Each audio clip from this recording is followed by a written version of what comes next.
यहाँ एक भावुक कहानी है जो परिवार के बंधन और प्यार को दर्शाती है। माँ की ममता। राजू एक छोटे से गांव में रहता था। उसके पिता की मृत्यु हो चुकी थी और उसकी माँ सीता उसे अकेले पाल रही थी। गांव में सभी उनकी मेहनत और त्याग की बात करते थे। सीता दिन रात मेहनत करती, खेतों में काम करती और घर का सारा काम खुद संभालती। राजू को पढ़ाने के लिए वह कभी थकती नहीं थी। राजू बड़ा होकर शहर में पढ़ने गया। वहां उसने नौकरी पाई और शहर की जिंदगी में इतना व्यस्त हो गया कि गांव और माँ को भूलने लगा। महीनों बीत जाते, लेकिन वह माँ को फोन तक नहीं करता। सीता हर रोज उसका इंतजार करती, लेकिन राजू की व्यस्तता उसके लिए समय नहीं निकाल पाती। एक दिन राजू को गांव से एक तार मिला। माँ बीमार हैं, जल्दी आओ। राजू को अपनी गलती का एहसास हुआ। वह तुरंत गांव लौटा।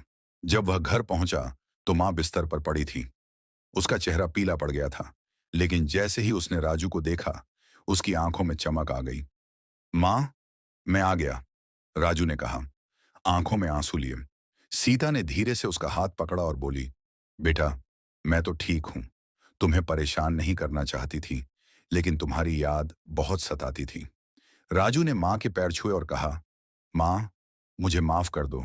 मैं तुम्हें भूल गया। तुमने मेरे लिए इतना कुछ किया और मैं तुम्हारे लिए कुछ नहीं कर पाया। सीता ने उसके सिर पर हाथ रखा और मुस्कुराई। बेटा, माँ का दिल बहुत बड़ा होता है।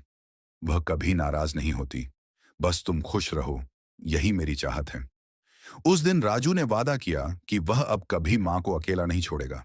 उसने शहर की नौकरी छोड़ दी और गांव में ही एक छोटा सा काम शुरू किया।